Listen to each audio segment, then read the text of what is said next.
Allô? Allô, bonjour. Salam alaikum. Vous m'entendez, s'il vous plaît?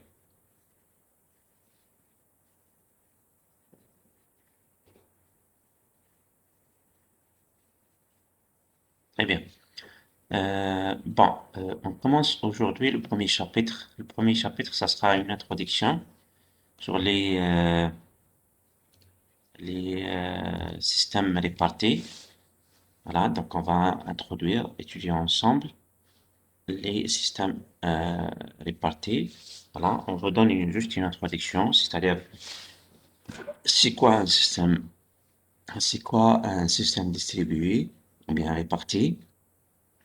Quelles sont les propriétés de ce système, domaine d'application, les avantages, les inconvénients, les spécifications de ce système, pourquoi on doit étudier ce système, quelle est la relation de ce système avec la programmation réseau. Voilà, on va voir que euh, il y a une relation forte entre la programmation réseau et les systèmes distribués. Voilà, et je préfère de commencer, c'est-à-dire à partir de ce point, c'est-à-dire la relation entre les systèmes répartis et le développement, bien la programmation réseau. C'est-à-dire si vous voulez, euh, c'est-à-dire déployer ou bien programmer un système ou bien une application, l'application sera hébergée au niveau, par exemple, Internet et plusieurs utilisateurs utilisent cette application et peut-être participent à la réalisation des différentes tâches, bien sûr, qui vont être réalisées à travers de ce système ou de cette application. Donc, vous devez bien sûr étudier, euh, c'est-à-dire les paramètres de déploiement de cette application en réalité. Parce que les utilisateurs qui utilisent cette application sont des utilisateurs éloignés les uns des autres, hein, et aussi chaque utilisateur utilise sa propre machine. Et dans ce cas, si les utilisateurs utilisent cette application que vous allez développer ou que vous avez développée et déployée à travers l'Internet, chaque utilisateur peut-être participe à la réalisation d'une tâche. Voilà. D'une tâche ou bien d'une partie. Voilà. D'une partie d'une tâche. Voilà. Et à la fin, les utilisateurs doivent coopérer pour réaliser la même tâche. Voilà. Et dans ce cas, on est en train d'utiliser une architecture distribuée. Et on est en train d'utiliser un réseau. Voilà. Et chaque utilisateur est indépendant aux autres utilisateurs, est indépendant aux autres utilisateurs, a ses propres ressources, voilà, mémoire, processeur, etc. Voilà. Et les utilisateurs communiquent entre eux à travers, bien sûr, un protocole de communication, hein, à travers un protocole de communication en utilisant des messages. Donc c'est ça, yani l'objectif et l'intérêt d'étudier les systèmes répartis parce que quand on dit la programmation réseau, voilà, c'est toujours programmé pour que les utilisateurs développent une solution, pour que les utilisateurs du réseau puissent l'utiliser. Il faut d'abord, bien sûr, à l'avance, prendre en considération les spécifications de cette architecture. Voilà. De toute façon, on verra après les différentes architectures possibles. Il n'y a pas uniquement une ou deux architectures, il y en a quand même plusieurs types d'architectures distribuées, distribuées, donc des architectures réseau comme vous savez, voilà. Et donc, vous devez savoir les spécifications de cet environnement pour arriver à développer des bonnes, bien sûr, solutions réparties ou bien solutions réseau. Les systèmes distribués, bien sûr, comme je vous ai dit, ont vu le jour avec l'arrivée des réseaux informatiques. Parce que les réseaux informatiques c'est elle qui a poussé le développement ou bien l'utilisation des systèmes distribués.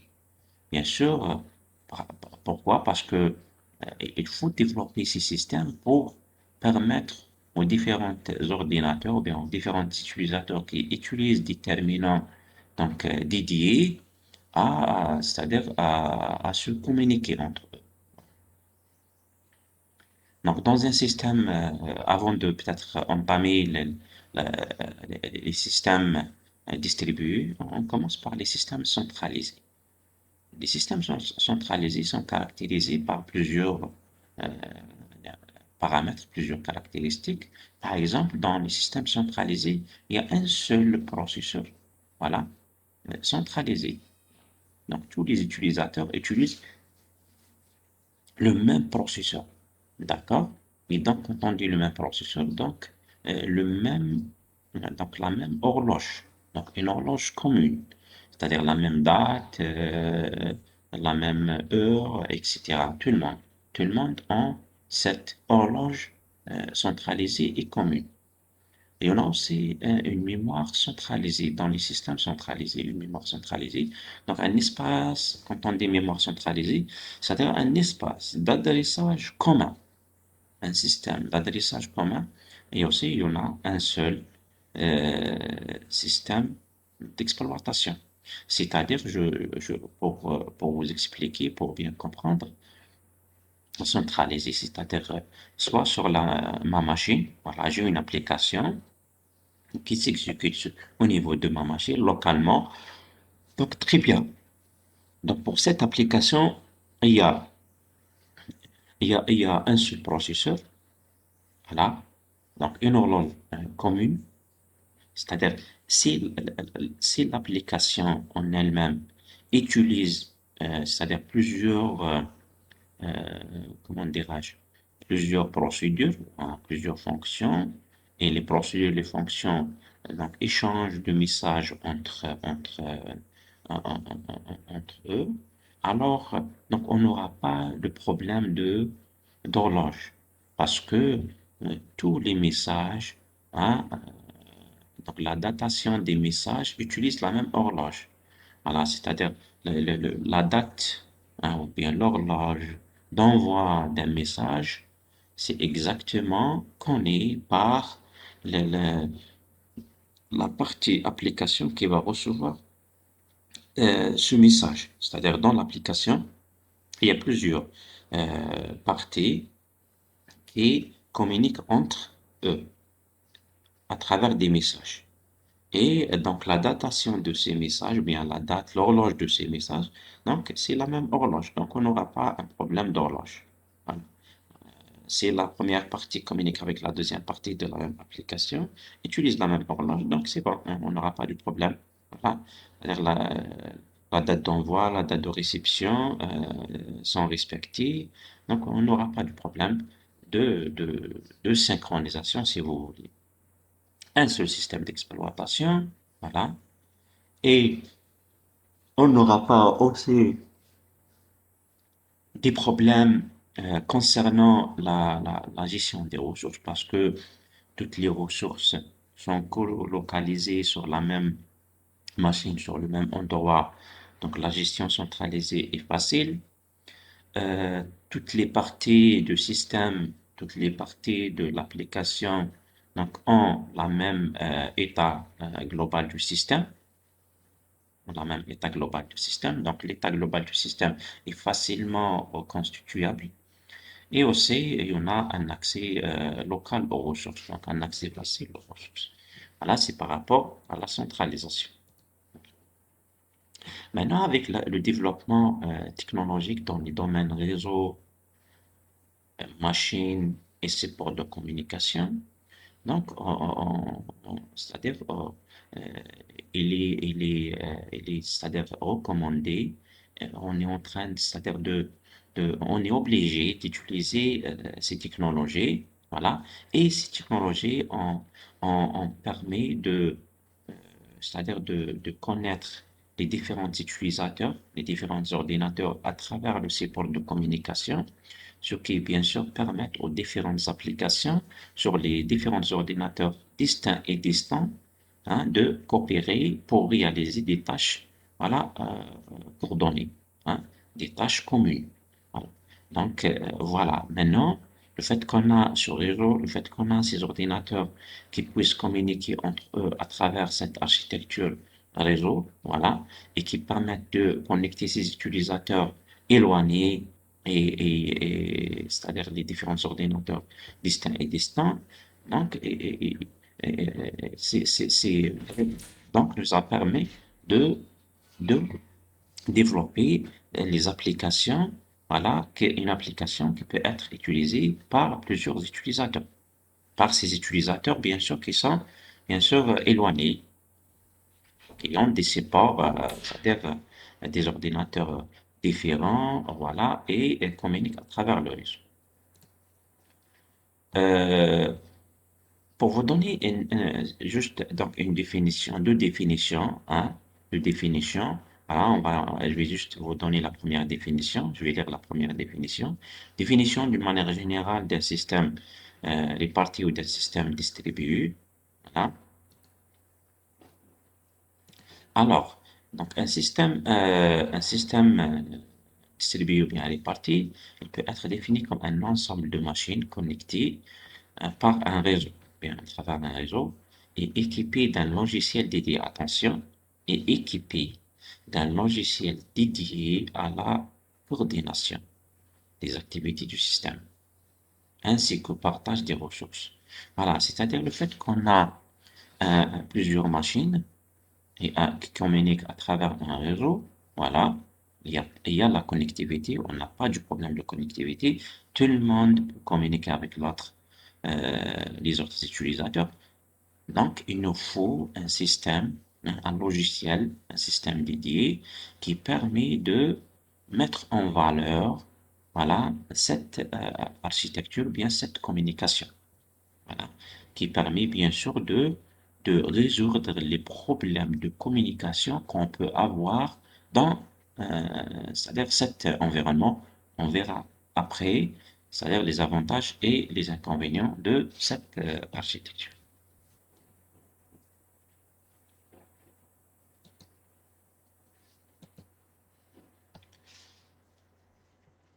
Donc un système réparti, euh, c'est-à-dire il peut être un système informatique dans lequel les ressources ne sont pas centralisées. C'est ça. Quelles sont ces ressources qui ne sont pas centralisées? Voilà. Donc, elle peut être, c'est-à-dire les moyens de stockage, hein, considérés comme une ressource non centralisée, voilà, distribuée. C'est-à-dire, on peut avoir des données, des fichiers, c'est-à-dire distribués. Ah, c'est ça, c'est-à-dire la complexité de cet environnement. C'est-à-dire, il y en a même des données. On peut les considérer comme une base de données, par exemple, distribuée. Une partie qui se trouve dans la région centre, une autre partie de base de données se trouve dans la région est, et une autre partie de la base de données se trouve dans la région ouest, pardon. Voilà.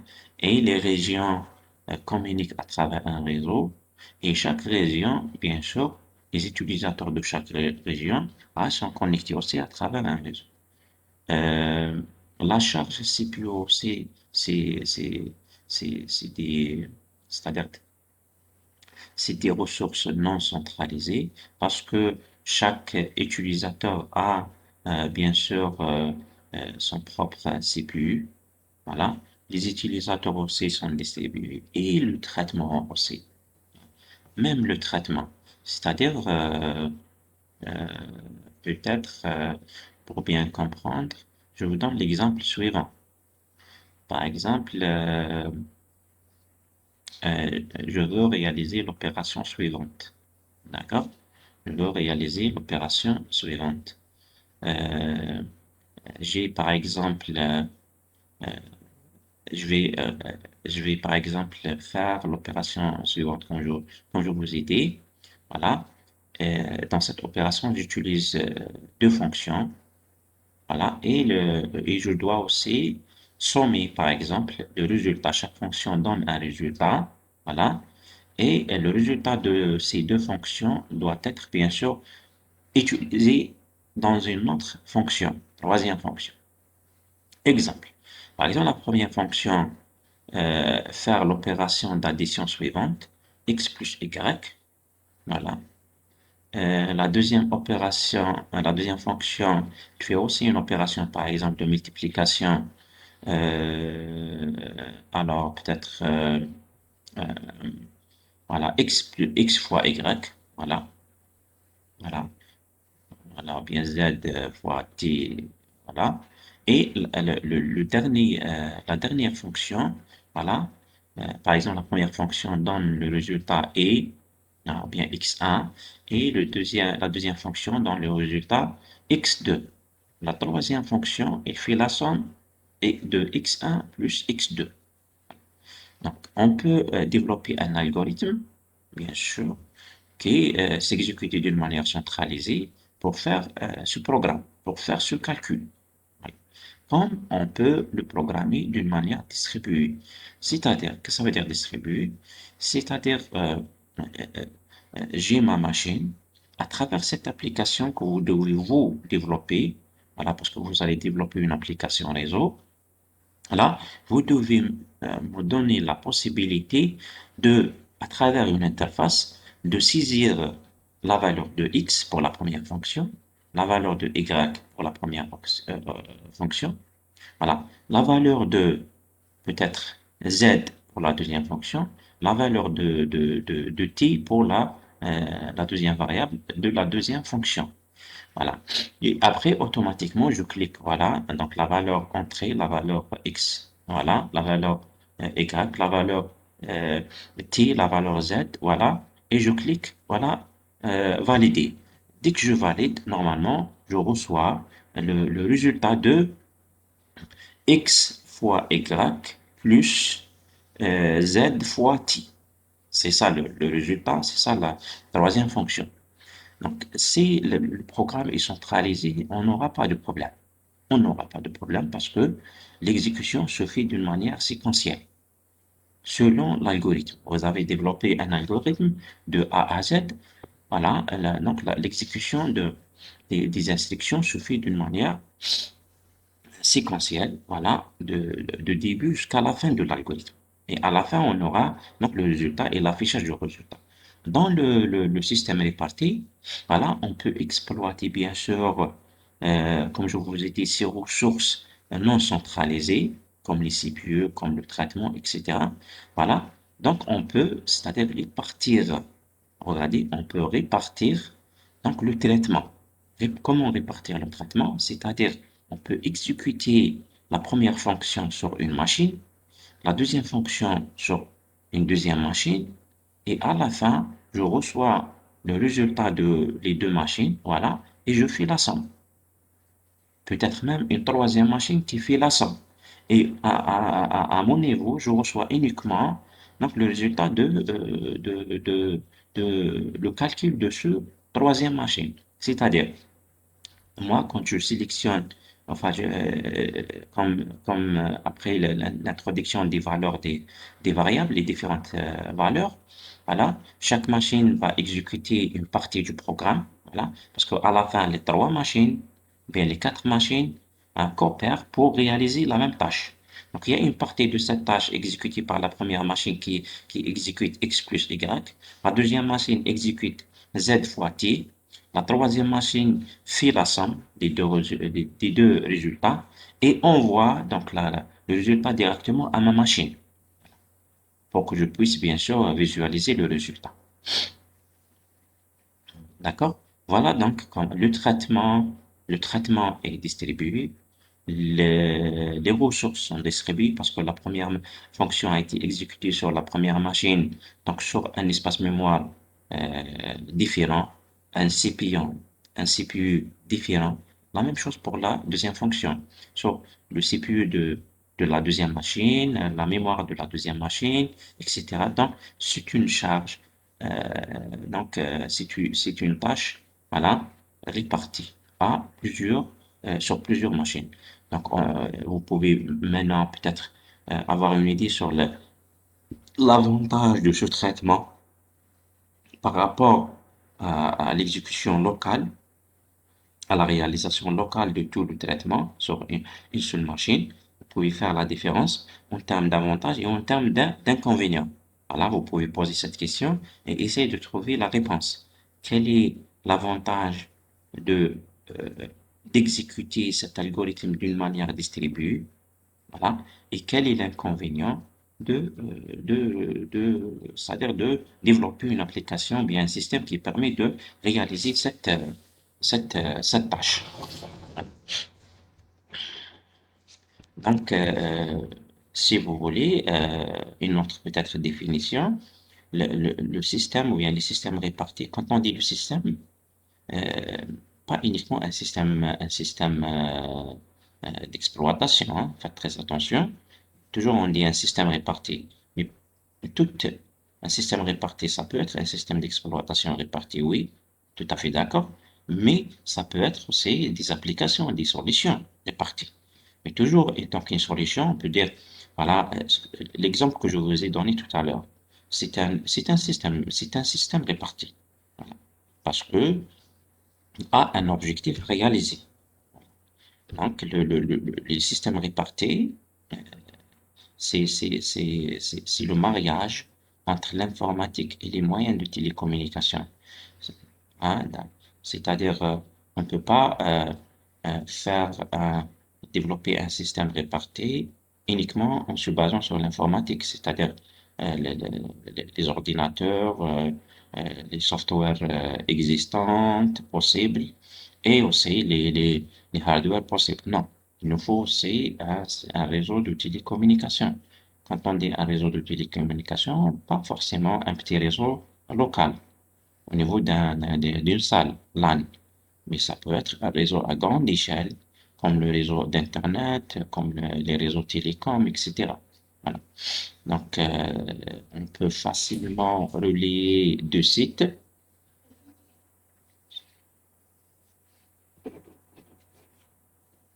Pardon, une minute.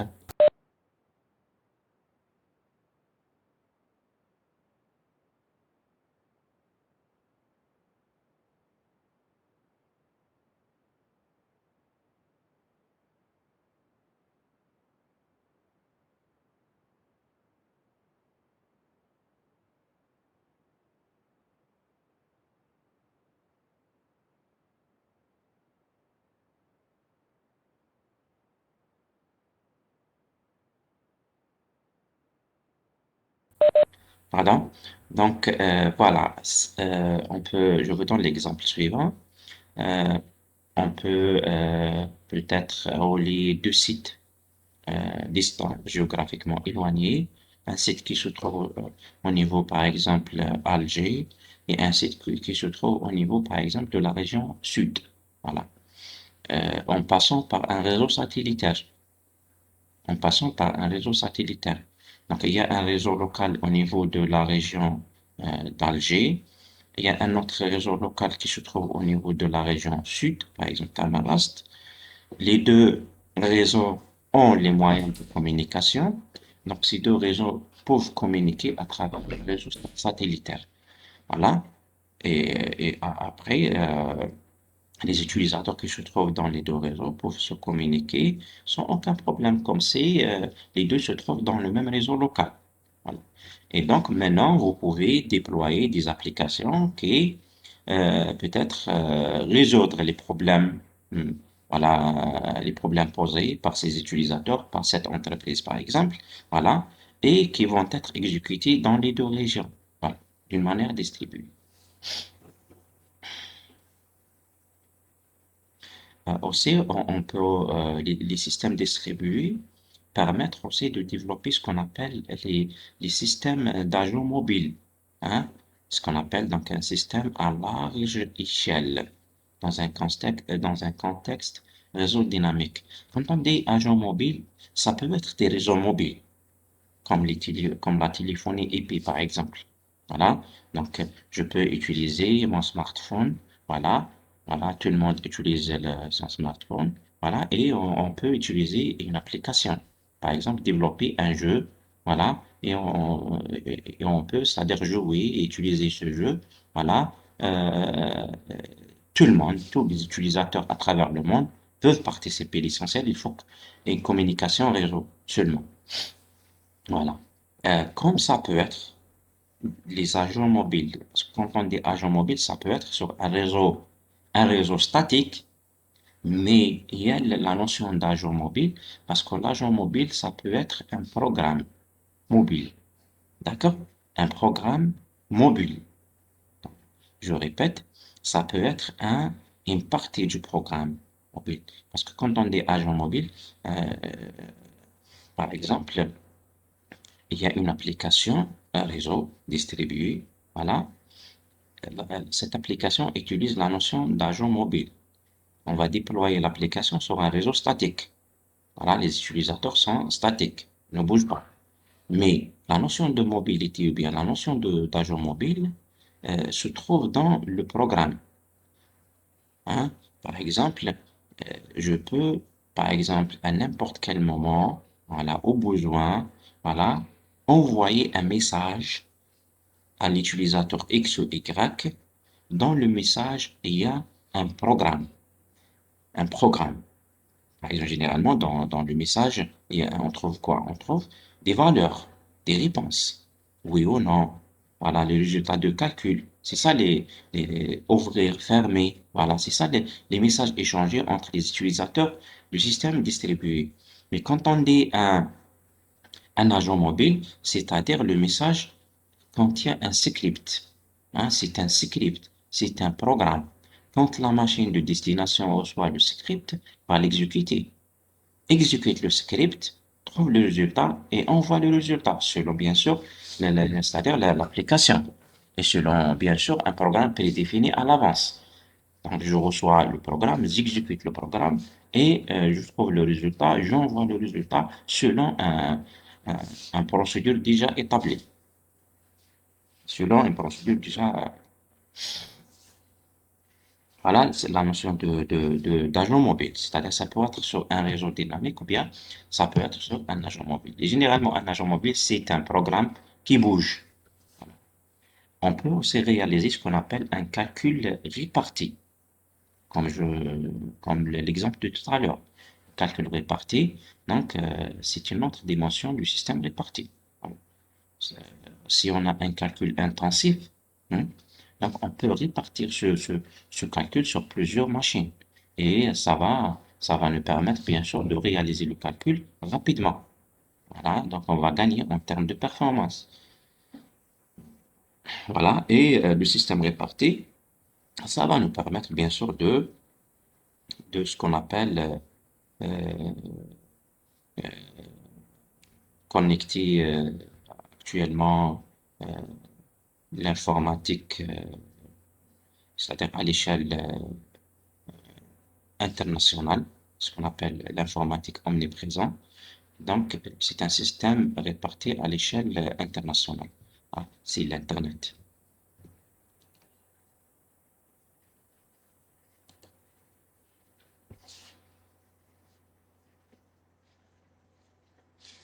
Donc, le problème de répartition des actions, des tâches est né avec l'idée de faire communiquer des ordinateurs via un réseau de communication. Hein. Donc, le fait qu'on a un réseau et on voudrait mettre en communication les différentes parties de ce réseau, voilà, déjà, on a le problème on est en train de traiter la problématique de répartition des tâches ou bien des systèmes répartis. Donc, en termes de modélisation, nous avons des ressources hein, qui sont les nœuds, voilà, c'est les ordinateurs, voilà, représentent les nœuds de ce système, voilà, et bien sûr, la communication se fait par échange de messages. Voilà, si vous voulez donc modéliser une application ou bien un système réparti, donc vous avez des nœuds répartis, séparés, qui communiquent à travers des messages. Voilà le point de départ. Et après, vous développez comme vous voulez. Vous modélisez comme vous voulez. Vous avez des nœuds, peut-être des utilisateurs, peut-être des machines, peut-être des serveurs. Quand on dit un serveur ou bien une machine, c'est-à-dire des ressources. Ah, on a des ressources, mémoire, CPU, stockage, etc. Quand on dit ressources, c'est-à-dire on doit obligatoirement avoir des protocoles de communication, des protocoles réseau de communication. Voilà, des protocoles qui fonctionnent au niveau de la couche réseau pour, bien sûr, communiquer ses utilisateurs.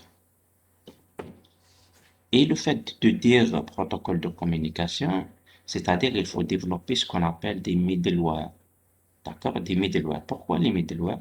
Parce que, juste pour vous donner, on aura l'occasion dans un chapitre dédié, même dans le TP, pour, c'est-à-dire manipuler ces middleware.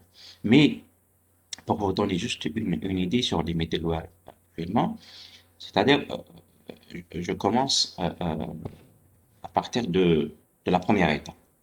Vous avez des utilisateurs et des ordinateurs. Les ordinateurs ont des ressources. On doit, c'est-à-dire rendre, c'est-à-dire, comment dirais-je, disponible ces utilisateurs à tout le monde. Vous m'entendez, s'il vous plaît? Il y a un étudiant qui a envoyé un message, j'entends pas. Est-ce que le cas de tout le monde? Vous m'entendez, s'il vous plaît?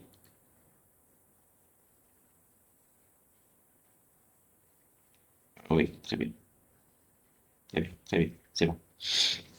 Alors, donc vous avez des ressources partagées.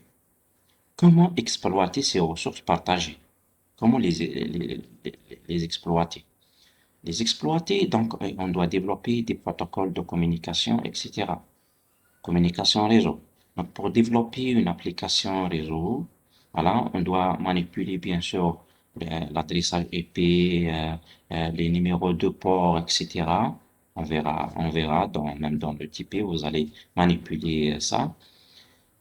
Mais il vaut mieux, on a la notion de middleware. Middleware, c'est-à-dire de, euh, au lieu de développer à partir de la couche réseau, on peut développer à partir d'une couche supérieure, ce qu'on appelle une middleware.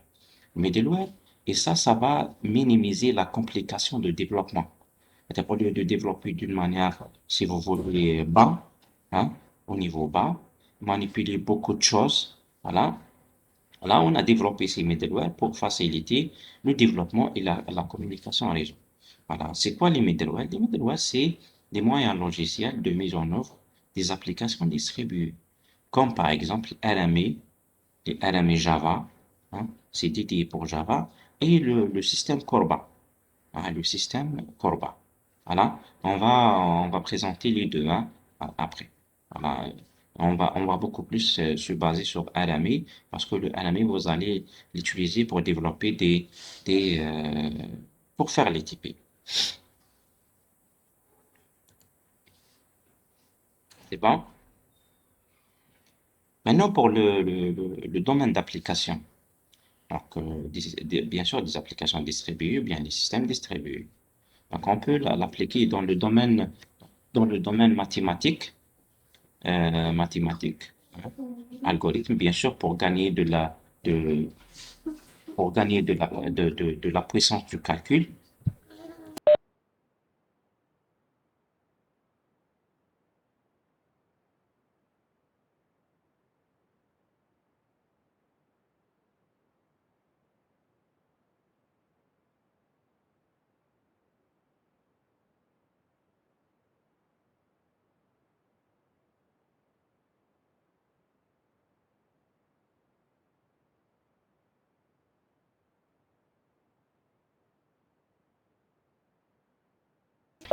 Pardon, pardon. Donc, parmi les domaines d'application, le domaine mathématique. Hein. Mathématiques, si vous avez par exemple un calcul, comme je vous ai dit, intensif, vous devez utiliser des algorithmes répartis, voilà, pour gagner de la puissance, hein, pour gagner de la puissance c'est-à-dire offerte par le réseau, offerte par les ressources disponibles. Voilà. Comme par exemple les agents mobiles, réaliser des tâches de coopération, faire ce qu'on appelle les, ce qu'on appelle l'intelligence artificielle. Voilà, parce que l'intelligence artificielle se base sur le traitement des données volumineuses. Hein. Vous avez une donnée, voilà, une base de données très très volumineuse. Donc, vous utilisez le traitement d'intelligence artificielle pour traiter ce qu'on appelle les big data, par exemple. Les systèmes d'information d'entreprise, vous avez un système d'information, vous pouvez le rendre distribué, bien sûr, pour gagner les avantages de cette architecture, bien de ces systèmes. En particulier, bien sûr, vous pouvez utiliser des applications pour partager des données, pour réaliser un jeu commun, par exemple, développer un jeu, voilà, qui s'exécute dans un réseau, voilà, soit un réseau local, soit un réseau à grande échelle, accès et collaboration à des services communs, par exemple. Site d'internet, donc un site est un lien de partage d'informations et de distribution de services. Voilà. Et donc, pour faire ça, il faut développer un système distribué. Voilà. Le monde, bien sûr, le système distribué s'évolue d'une manière, si vous voulez, euh, constante. Pourquoi? Parce que toujours les réseaux, euh, il y a une évolution, l'évolution côté réseau, l'évolution toujours d'une manière constante côté logiciel et côté aussi performance. Hein, performance de calcul, performance de stockage, etc. Donc, déjà, on a un avancement côté ressources, hein, côté ressources, réseau et support de communication, côté ressources, stockage et traitement. Donc, il faut toujours développer des applications pour exploiter le maximum possible ces ressources. Voilà. Maintenant, on va entamer la partie conception des systèmes répartis. Quand on dit conception des systèmes répartis, voilà, comme je vous ai dit, soit un système, pas forcément un système d'exploitation, mais un système de communication, une application, etc. Tout ça peut être considéré comme un système d'exploitation, un système, pardon, distribué. Donc, l'évolution et les performances actuelles du réseau informatique hein, permettent de mettre en application les concepts de la répartition des applications informatiques. Euh, voilà, c'est ça. Donc, le fait qu'on a ces, ces- ces- ces ressources,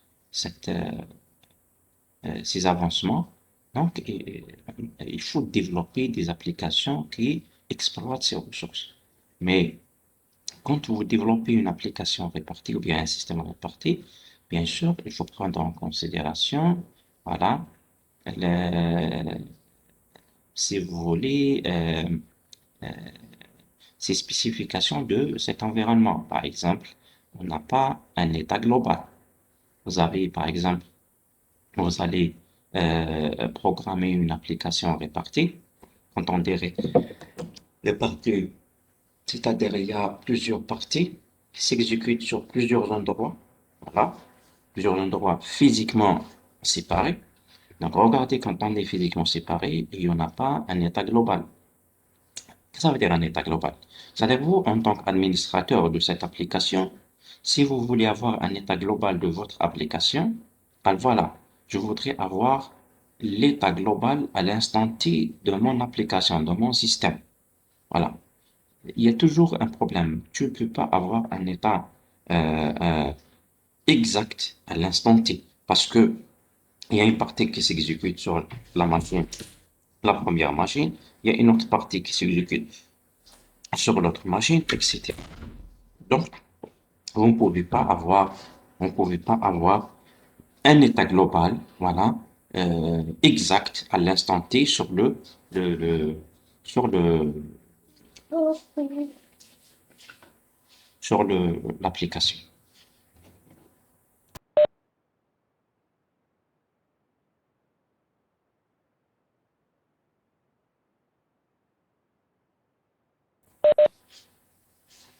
Donc, l'état global, toujours vous pouvez avoir un état global, mais c'est un état estimatif. Voilà. Un état estimatif. Vous devez aussi prendre en considération le problème de l'horloge, car il y en a toujours on n'a pas un horloge physique commun entre toutes les parties exécutant le système réparti. Voilà. Parce que chaque partie a son propre horloge. D'accord? Et pour avoir un horloge commun, donc il y a tout un problème. On verra par la suite comment résoudre ce problème.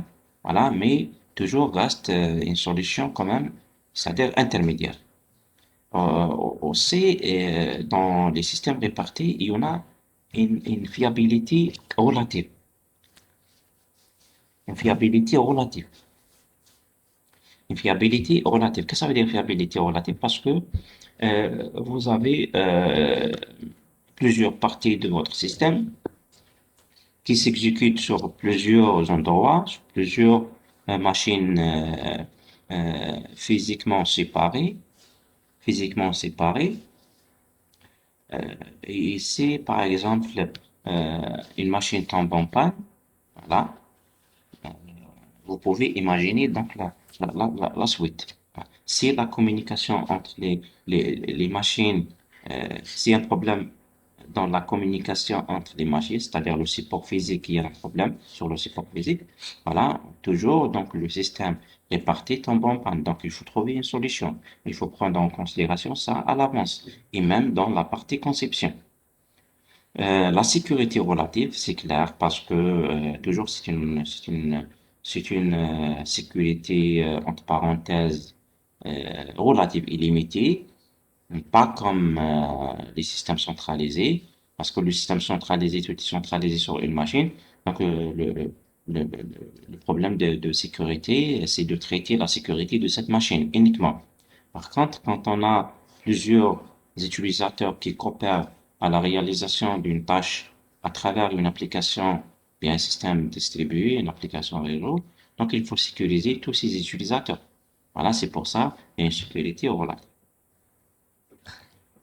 Voilà, on va détailler un par un ces propriétés ou bien ces parties. Voilà. Par rapport à l'état global. L'état global, donc, parce que, parce que un nœud, donc, ne possède pas une connaissance immédiate, exacte de l'état d'un autre nœud, voilà. Et déjà, ça, c'est un problème. Parce que un nœud qui participe à la réalisation d'une tâche ou bien qui participe au système réparti n'a pas, c'est-à-dire un état, l'état global ou bien l'état de tous les nœuds, voilà, à l'instant T, un état exact. Voilà. Donc, pour vous comprendre, par exemple, nous avons un réseau de N utilisateurs. Les N utilisateurs exécutent une application distribuée.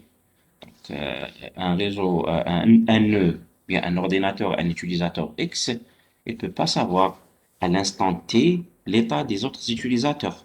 Est-ce qu'ils sont connectés? Est-ce qu'ils ne sont pas connectés? Est-ce qu'ils ont des problèmes, etc. Donc, il faut développer d'autres mécanismes pour au moins vérifier.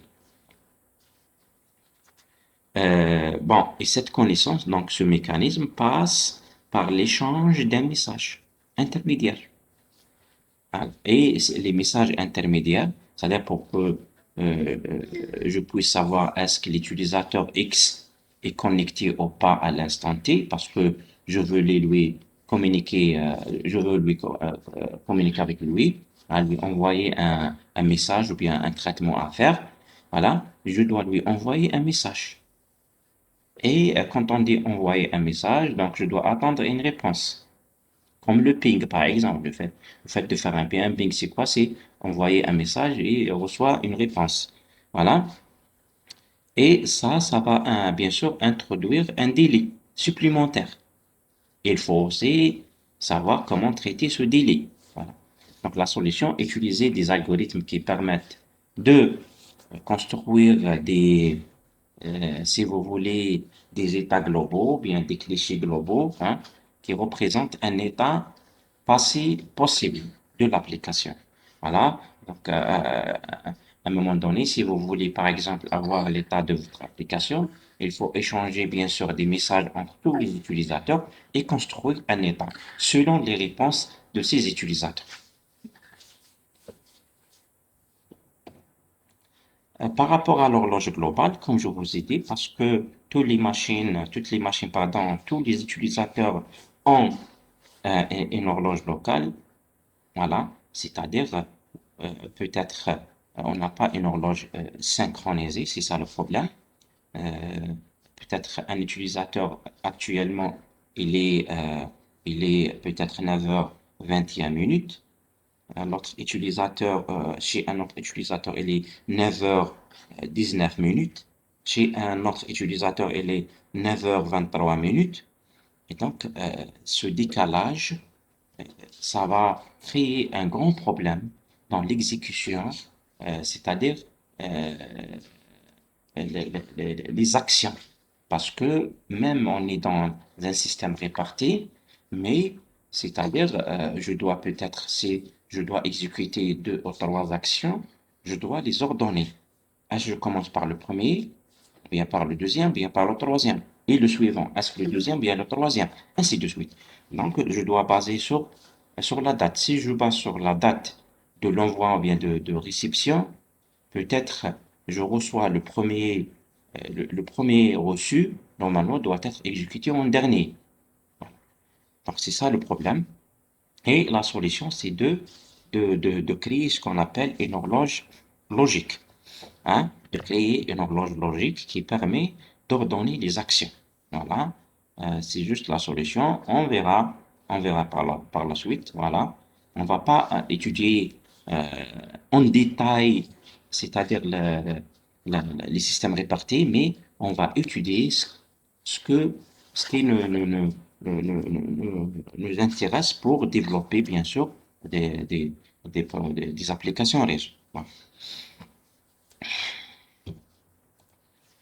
Pour la fiabilité, comme je vous ai dit, c'est une fiabilité répartie. Voilà. Il faut bien sûr toujours tenir en compte ce problème quand vous développez des applications réparties, des applications réseau, des systèmes répartis. Parce que malgré que, bien sûr, le- il y a des solutions qui permettent de résoudre le problème de panne, par exemple, hein, ce qu'on appelle tolérance aux pannes, c'est-à-dire développer des systèmes tolérants aux pannes. Hein, c'est-à-dire s'il y a un problème, toujours on trouve, il y a une solution. Hein, on prend en considération ça à l'avance. Si un ordinateur tombe en panne, toujours il y a peut-être un autre utilisateur qui va prendre en charge ça, ce qu'on appelle les systèmes tolérants aux pannes. Voilà. En cas de problème, qu'est-ce qu'on doit faire? Donc, on peut peut-être utiliser la réplication pour les données, au lieu peut-être d'héberger la base de données ou bien l'information sur un seul endroit, on va l'héberger sur plusieurs endroits. Si le premier tombe en panne, on aura une copie sur le deuxième endroit. Décentralisation, c'est-à-dire au lieu de centraliser les choses à travers, bien sûr, sur les réseaux distribués, voilà, il faut le décentraliser, le calcul, décentraliser le stockage, etc. Mais toujours, il y a le problème de la fiabilité, de cette fiabilité relative. Et pourquoi c'est une fiabilité relative, comme je vous ai dit, parce que c'est toujours augmenter le nombre de nœuds, c'est-à-dire augmenter le problème de défaillance d'un nœud. Hein? Si vous avez deux nœuds, voilà, le problème de défaillance, c'est inférieur quand vous avez 20, quand vous avez par exemple 100, etc. Voilà, c'est la probabilité qu'un nœud tombe en panne, c'est-à-dire dans un ensemble limité, est inférieure à la probabilité qu'un nœud tombe en panne dans un ensemble qui contient un nombre élevé de nœuds. Et par rapport à la sécurité relative, comme je vous ai dit, vous n'avez pas une architecture quand même, c'est-à-dire centralisée, limitée dans un seul endroit. Vous avez une architecture répartie à plusieurs endroits. Et dans ce cas, pour sécuriser ce système, vous devez sécuriser toutes ces machines. Vous devez sécuriser ces machines, tous ces utilisateurs et toute cette architecture. Voilà la chose qui est vraiment difficile et qui reste relative. C'est-à-dire, on n'a pas la sécurité à 100%. Si on a tout est centralisé au niveau de la machine, donc c'est bon, on peut le sécuriser uniquement la machine. Mais par contre, si là, les choses sont réparties sur plusieurs machines, on peut pas. Voilà. Donc, après, on va aborder des avantages du système réparti. On va aborder autre chose. Hein, je préfère pour cette première séance, pour ce chapitre, on s'arrête ici. On s'arrête ici. On va continuer la semaine prochaine. D'accord? Est-ce que vous avez des questions?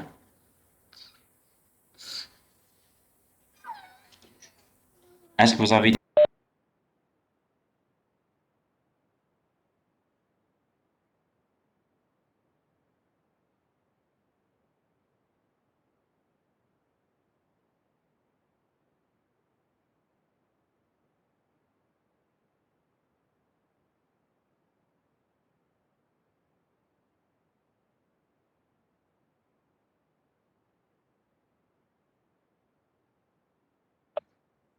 Monsieur, on vous entend plus. Attends, oui? Ah, d'accord. C'est bon? Vous m'entendez? Oui, oui, c'est bon. Très bien. Donc, je vous ai dit, c'est-à-dire, on va continuer la semaine prochaine pour ce chapitre. Et pour le TP, vous allez commencer le TP cette semaine, Inch'Allah. Le samedi prochain. D'accord? Donc, ce samedi. Ce samedi, Inch'Allah, oui. C'est- Monsieur, Oui. alors, en fait, on a fait un sondage entre nous. On préfère que ça soit en ligne durant la période du Ramadan. Donc, est-ce que c'est faisable? L'Anbat ou l'assistante de Euh, TP. enfin, il n'y a pas de souci. Même, c'est-à-dire, moi, j'ai discuté avec notre section ce problème. On a discuté avec l'administration. Bon, l'administration a programmé les TP en présentiel, c'est-à-dire pour donner peut-être la chance peut-être aux étudiants de faire les TP en présentiel. Mais certes que même le présentiel dérange certaines catégories des étudiants, surtout les étudiants externes, etc. Oui, Bon, justement, monsieur, on veut que ça soit en ligne durant la période du Ramadan. Ben, la euh, là, on reprend en présentiel, il n'y a pas de euh, souci. pour moi, il y a pas de souci. Il faut juste donc les choses qui vous arrangent, donc elles m'arrangent aussi. L'essentiel, c'est que on se met d'accord à l'avance et tout va bien, Inch'Allah. D'accord. En tout cas, c'est bon. On a fait un sondage et pour la Très bien. plupart, on est Ok, d'accord. ok. Bon courage. Et donc, qu'est-ce qu'on va Merci, discuter monsieur. aujourd'hui dans le CP? Enfin, la séance de... En fait, monsieur, alors d'après, donc c'est Madame Dahmen qui nous a dit qu'elle va le reprogrammer. Ah, ça ne sera pas programmé Oui, aujourd'hui.